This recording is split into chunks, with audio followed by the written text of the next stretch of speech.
মাই dear friends, আমরা already spoken ইংলিশের উপরে 17টা ক্লাস শেষ করে ফেলেছি।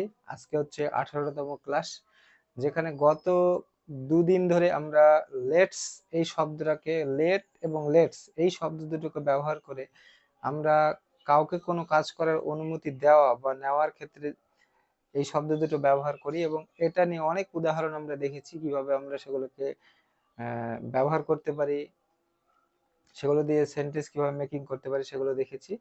এবং আজকে আমরা লেটস দিয়ে আরো কয়েকটা বেশ কিছু সেন্টেন্স, যেগুলো আমাদের প্রতিদিনের জীবনে কিন্তু প্রয়োজন পড়ে, প্রতিদিনের কনভারসেশনে, কথোপকথনে আমাদের দরকার পড়ে, কয়েকটা সেন্টেন্স আমরা দেখে নেব। আজকে হচ্ছে ডে 18 আমরা একটা সেন্টেন্স নেব, যে তাকে কিছু প্রশ্ন করতে আমাকে অনুমতি দিন। তাকে কিছু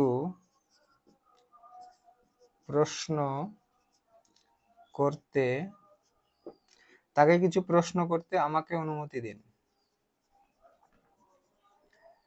আমাকে অনুমতি দিন। যদি বাংলা বাক্যটা যদি এরকম হয়ে থাকে, তাহলে আমরা ইংরেজিতে কি ব্যবহার করতে? Let me ask him some questions. Let me ask him some questions, এই সেন্টেন্সটা আমরা ইংরেজিতে বলতে পারি। 2 নম্বর, আমাকে হোমওয়ার্ক শেষ করতে দিন। আমাকে হোমওয়ার্ক শেষ করতে দিন। আমাকে হোমওয়ার্ক শেষ করতে দিন, এটাকে তাহলে আমরা ইংরেজি লেট মি ফিনিশ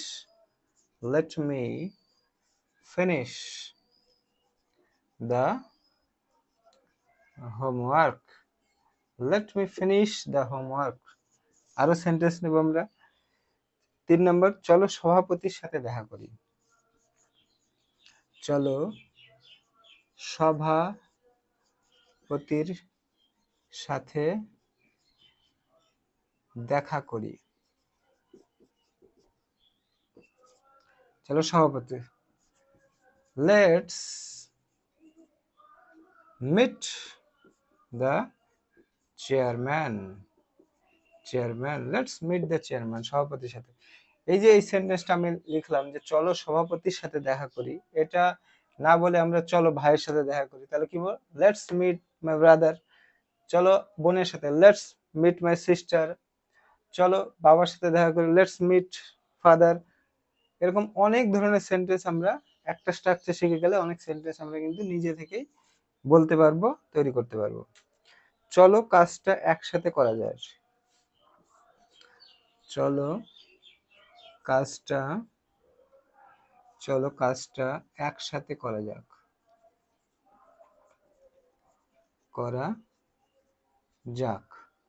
চলো কাজটা একসাথে। Let's do the work together. Let's do the work together, এটা ব্যবহার করতে পারি আমরা ইংরেজিতে। 5 নম্বর সেন্টেন্স কি? চলো রেস্তোরাঁয় যাওয়া যাক। চলো রেস্তোরাঁয়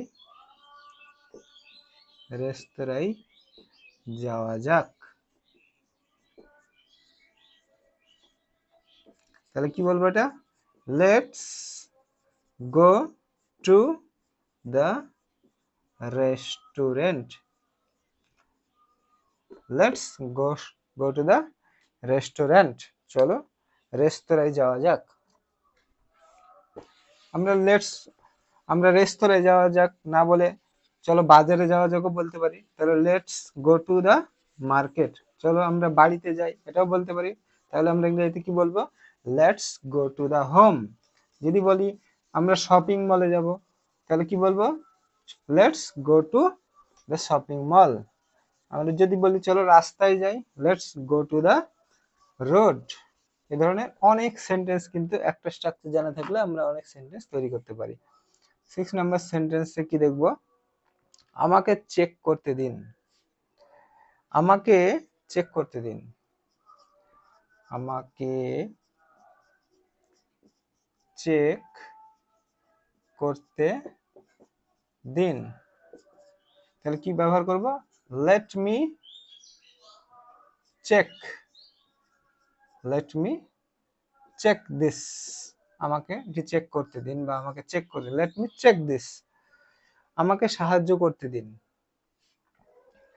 আমাকে সাহায্য করতে দিন। Let me assist you, let me assist you. আমাকে সাহায্য করতে দিন বা আমাকে সাহায্য করতে দাও, আমাকে আবহাওয়াটি পর্যবেক্ষণ করতে দিন, আমাকে আবহাওয়াটি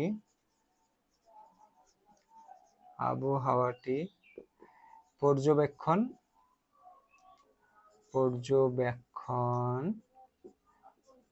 করতে দিন। লেট মি অবজার্ভ মানে পর্যবেক্ষণ, observe, let me observe the, আবহাওয়া মানে weather, weather, let me observe the weather. আমাকে আবহাওয়াটা পর্যবেক্ষণ করতে দিন। আমাকে গল্পটা শেষ করতে দিন, আমাকে গল্পটা শেষ করতে দিন, শেষ করতে দিন। লেট মি ফিনিশ অথবা আমরা কমপ্লিট কথাটাও ব্যবহার করতে পারি, তাহলে আরো সুন্দর লাগবে। কমপ্লিট, লেট মি ফিনিশ অথবা complete the story, let me finish অথবা কমপ্লিট দ্য স্টোরি। আরো দুটো সেন্টেন্স আছে যেটা আমরা দেখে নেব। My dear friends, practice makes a man perfect. আমরা যে সেন্টেন্স গুলো শিখছি এগুলো কিন্তু আমাদেরকে প্রতিদিনের জীবনে কিন্তু প্রতিদিন বারবার আমাদেরকে শুনতে হবে এবং এটাকে কিন্তু বলার প্র্যাকটিস করতে হবে, তবেই কিন্তু আমরা বলতে পারবো, নচেত সেটা কিন্তু অসম্ভব হয়ে যাবে আমাদের স্পোকেন ইংলিশের ক্ষেত্রে। চলো গরিব লোকটিকে সাহায্য করি, চলো গরিব লোকটিকে সাহায্য করি।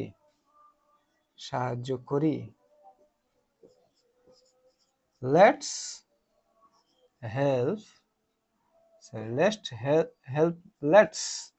হেল্প দ্য পুয়ার ম্যান, গরিব লোকটি, poor man, let's help the poor man.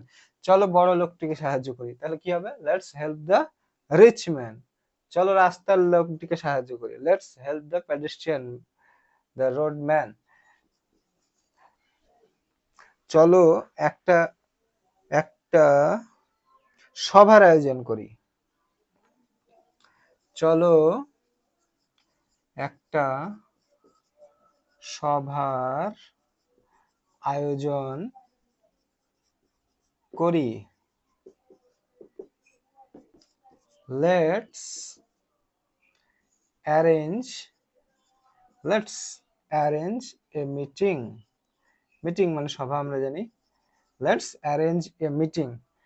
আমরা মোটামুটি আজকে 11টা সেন্টেন্স দেখলাম। সেন্টেন্সগুলো একটুখানি বড় যদিও, তবু আমরা কিন্তু প্রতিদিনের জীবনে এগুলোকে ব্যবহার করি এবং এগুলোকে আমরা বারবার যদি বলতে থাকি তাহলে কিন্তু আমাদের যে মুখের জড়তা বা আমাদের যে ভয় সেটা কিন্তু কেটে যাবে এবং আমরা স্পোকেন ইংলিশ কিন্তু বলতে পারবো, ইংরেজিতে কথাবার্তা বলতে পারবো। আজকের মধ্যে এখানেই, থ্যাংক ইউ।